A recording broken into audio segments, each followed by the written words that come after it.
Hello friends, cockroach party వెనుక విదేశీ శక్తులు ఉన్నాయని చెప్పేసి చాలా మంది విమర్శించారు. కానీ మరి ఇప్పుడు ఆ కాక్రోచ్ దెబ్బకే కేంద్రంలోని బీజేపీ ప్రభుత్వం భయపడి కేంద్ర విద్యాశాఖ మంత్రి చేత రాజీనామా చేయించారు. ఎవరైతే వాళ్ళకి విదేశీల నుంచి విదేశీ ఫండ్స్ వస్తున్నాయని చెప్పేసి చాలా మంది విమర్శించారు. ఆఖరికి కేంద్ర మంత్రి బండి సంజయ్, కిషన్ రెడ్డి కూడా వాళ్ళు దేశాన్ని విచ్ఛిన్నం చేసే కుట్ర చేస్తున్నారు అని చెప్పేసి కూడా మాట్లాడారు. కానీ మళ్ళీ ఆఖరికి ఇప్పుడు రాజీనామా చేసిన తర్వాత మళ్ళీ ఏమని మాట్లాడుతున్నారు అని అంటే, మేము ప్రజా తీర్పును గౌరవిస్తాం, ప్రజల సంక్షేమం కోసమే పనిచేస్తాం అని చెప్పేసి మాట్లాడుతూ ఉన్నారు. మరి కాక్రోచ్ పార్టీ అయితే అట్లనే విద్యార్థులు వీళ్ళందరూ కలిసి చేసినటువంటి ఉద్యమంతో కేంద్రం దిగి వచ్చి ఆయనతో రాజీనామా చేయించింది. మరి నెక్స్ట్ కాక్రోచ్ పార్టీ అడుగులు ఎటుపోతున్నాయి? కాంగ్రెస్తో కలిసి ముందుకు పోతుందా, లేకపోతే స్వతంత్రంగా ఉంటుందా, లేకపోతే ఇంతటితోటి ఇది ఆగిపోతుంది అనేది మనం మాట్లాడుకుందాం ఫ్రెండ్స్. కాక్రోచ్ జనతా పార్టీ ఎట్లా పుట్టింది అని అంటే, మన సుప్రీంకోర్టు అంటే చీఫ్ జస్టిస్ ఆఫ్ ఇండియా, భారత ప్రధాన న్యాయమూర్తి అయినటువంటి జస్టిస్ సూర్యకాంత్ చేసిన వ్యాఖ్యలతోటి ఈ సిజేఐ అనేది పుట్టుకొచ్చింది.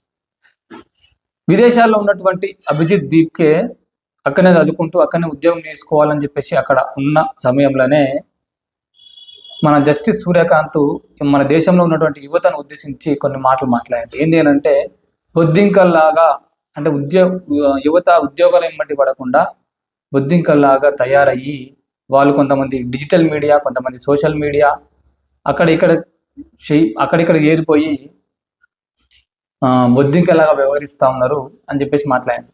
దాంతో అమెరికాలో ఉన్నటువంటి అభిజిత్ దీప్కే ఈ వ్యాఖ్యలను విని చూసి చలించిపోయి జస్టిస్ సూర్యకాంత్ ఏవైతే మాటలు ఉన్నాడో అదే మాటలు తీసుకొని సిజే అని సోషల్ మీడియాలో ఒక పేజీ ఓపెన్ చేశాను. ఫస్ట్ దానికి అసలు ఒక 2 రోజుల్లో లక్షల మంది ఫాలోవర్స్ వచ్చారు.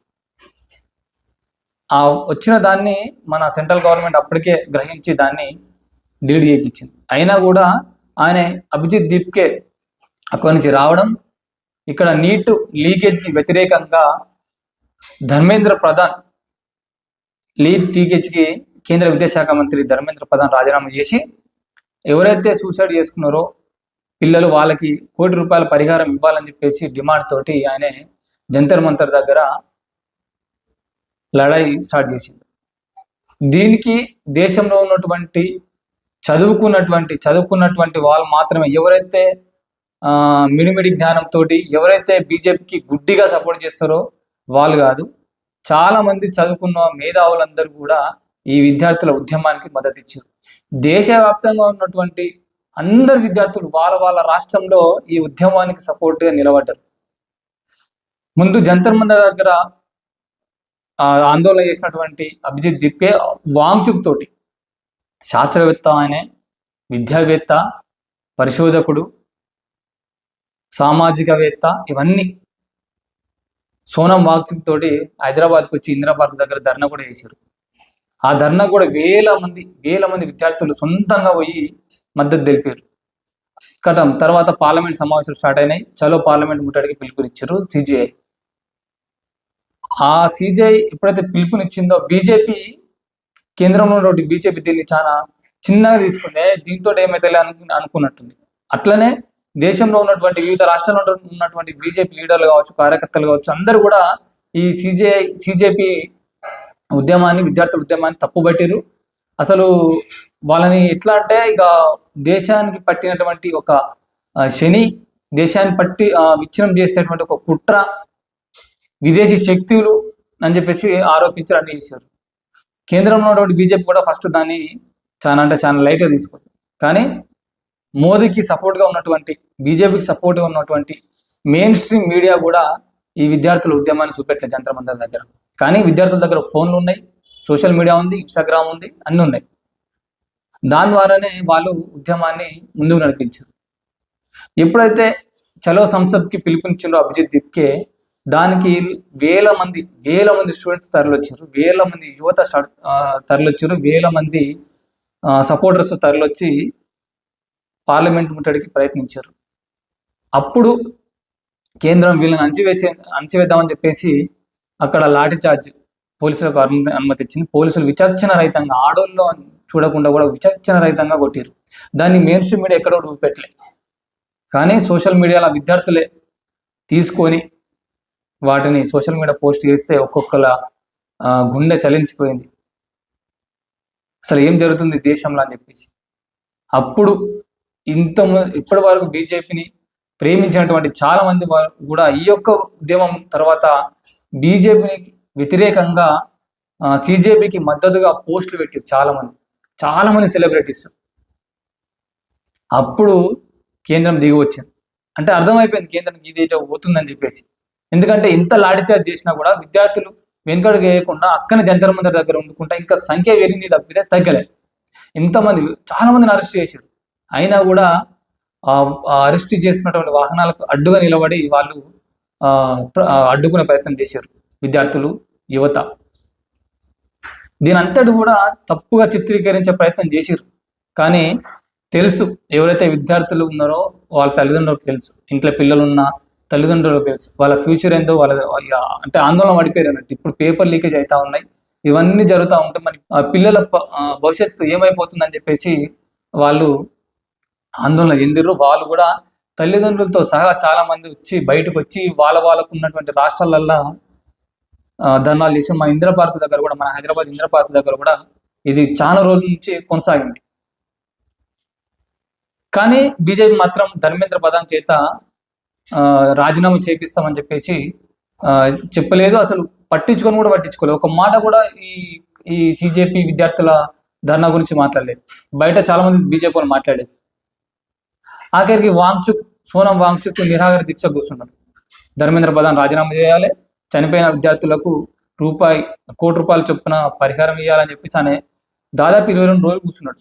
ఆయన నిరాహార దీక్షను కూడా పట్టించుకోలేదు, ఎవ్వరు కూడా పట్టించుకోలేదు. కానీ సోషల్ మీడియా ద్వారా మెల్లగా స్ప్రెడ్ అయిపోయి అది ఆఖరికి సుప్రీంకోర్టు ప్రభుత్వాన్ని హెచ్చరించింది ఆయనకి ఎమ్మటే వైద్యం అందించాలని చెప్పేసి. అప్పుడు ఆ సోనం వాంగ్చుక్ని అక్కడి నుంచి తీసుకుపోయి హాస్పిటల్ వేసారు. దాని తర్వాత ఇంకా ఉద్యమం ఉధృతంగా మారిపోయింది. ఆఖరికి ఎప్పుడు కూడా ప్రెస్ మీట్ పెట్టినటువంటి ప్రధాని Narendra Modi selfie video release చేసిండు. ఆ సెల్ఫీ వీడియోలో కూడా చాలా ట్రోల్ జరిగింది. ఎందుకంటే అది ఒక స్క్రిప్ట్ లాగా చదవడం, ఆయన ఆగి మాట్లాడడం, అవన్నీ చూసినాం మన వాళ్ళ. దాన్ని కూడా స్టూడెంట్స్ కావచ్చు, యువత కావచ్చు, దాన్ని చాలా ట్రోల్ చేశారు ప్రధానమంత్రిని చూడకుండా కూడా. ఆఖరికి సోనం వాంగ్చుక్ తోటి దీక్ష విరమింపజేశారు. ఆయన దీక్ష విరమింపజేసేటప్పుడే సోనం వాంగ్చుక్ కూడా చెప్పిండు, నేను చెప్పినటువంటి మా డిమాండ్లు ఏవైతున్నాయో వాటన్నిటికీ వాళ్ళు ఓకే చెప్పారు కాబట్టి వాళ్ళు ఓకే అన్నారు కాబట్టి నేను దీక్ష విరమింపజేస్తున్నా, నా వెనక ఎలాంటి శక్తులు లేవని చెప్పేసి కూడా ఆయన చెప్పాడు. కానీ ఆఖరికి ఈ ఉద్యమం ముందుకు ఇంకా ఉధృతంగా అవుతా ఉన్నది. స్టూడెంట్స్ జంతర్ మంతర్ దగ్గర ఢిల్లీకి వేలాగా తరలి వస్తూ ఉన్నారు. వాళ్ళు ఎన్ని రోజులు, ఎందుకంటే యూత్ కదా, ఇది ఒక పార్టీ నుంచి పుట్టినటువంటి ఉద్యమం కాదు. ఇది ఒక కాంగ్రెస్ పార్టీ నుంచో, లేకుంటే టీఎంసీ నుంచో, లేదంటే బీజేపీ నుంచో, లేకపోతే బీఆర్ఎస్ నుంచో పుట్టినటువంటి ఉద్యమం కాదు. విద్యార్థుల నుంచి, యువత నుంచి పుట్టినటువంటి ఉద్యమం, స్వచ్ఛందంగా పుట్టినటువంటి ఉద్యమం, దేశ భవిష్యత్తు కోసం పుట్టినటువంటి ఉద్యమం. కాబట్టి ఇది ఇట్లనే ఉంటే చిలికి గాలివాన అయినట్టుగా మన బీజేపీ ప్రమాదంలో పడే అవకాశం ఉంటుందని చెప్పేసి గ్రహించి ఆఖరికి ధర్మేంద్ర ప్రధాన్ చేత రాజీనామా చేయించారు. మీరు చూడొచ్చు, ధర్మేంద్ర ప్రధాన్ అంటే ఎవరైతే కేంద్ర మంత్రి జేపీ నడ్డా వాళ్ళందరితోటి ఈ సిజేపీ ప్రతినిధులు మీడియా సమావేశం ఏర్పాటుకు ముందే వాళ్ళు ధర్మేంద్ర ప్రధాన్ రాజీనామా చేశారు. ప్రెస్ మీట్ అయిన తర్వాత ఈ సిజేపీ ప్రతినిధులు చూడొచ్చు మీరు, వాళ్ళు ఎంత హుందాగా, ఎంత దర్జాగా, ఇంత భయం లేకుండా వాళ్ళు కేంద్ర మంత్రులతోటి షేక్ హ్యాండ్ ఇచ్చడం మనం చూసినాం. అదే మామూలుగా అయితే వేరే వాళ్ళైతే కార్యకర్తలు కావచ్చు, లేకపోతే ఇంకా లీడర్స్ కావచ్చు, ప్రజాప్రతినిధులు కావచ్చు, కేంద్ర మంత్రులు వస్తే ఎట్లుంటారు, వంగి నమస్కారం పెట్టుకుంటుంటారు. కానీ వాళ్ళు అట్లా చేయలేదు. అంటే దీన్ని బట్టి మనం అర్థం చేసుకోవచ్చు, మీకు తగ్గేది లేదు. ఇదంతా ఓకే, ఇదంతా అయిపోయిన తర్వాత మరి ఇప్పుడు నెక్స్ట్ స్టెప్ ఏంది? అభిజిత్ దీప్కే ఏమని ప్రకటించిండు అని అంటే, ఉంచే వాళ్ళు ఉంటే ప్రపంచం అమ్ముతుంది అని చెప్పేసాడు. ఆ ఉంచే శక్తి యువత విద్యార్థుల దగ్గర ఉంది, మనం ఉంచినాం అని చెప్పేసి మాట్లాడాడు. ఎవరైతే మరి వ్యతిరేకించారో మరి వాళ్ళ ముఖ చిత్రాలు ఎందుకు నాకు అర్థమవుతుంది. ఎందుకనంటే విదేశీ శక్తులు ఉన్నారు, అదన్నారు ఇదన్నారు చాలా అన్నారు. బొద్దింకలు ఉన్నారు, హిట్ కొట్టాలన్నారు. ఆఖరికి ఆ బొద్దింకలకే భయపడి రాజీనామా చేశారు. మరి ఇప్పుడు విదేశీ శక్తులకు భయపడి చేసిర్రా, లేదంటే విద్యార్థుల ఉద్యమానికి భయపడి రాజీనామా చేసిర్రా అర్థం చేసుకోవాలి. కింద ఉన్నటువంటి కార్యకర్తలు, బీజేపీ కార్యకర్తలు కావచ్చు, సపోర్టర్స్ కావచ్చు, ఎవరైనా కూడా వాళ్ళు అనుకోవచ్చు ఏమైతే బీజేపీ భయపడదు అనుకున్నారు. కానీ వాళ్ళకి తెలుసు, ఎవరైతే రూల్ చేస్తున్నారో వాళ్ళకి తెలుసు.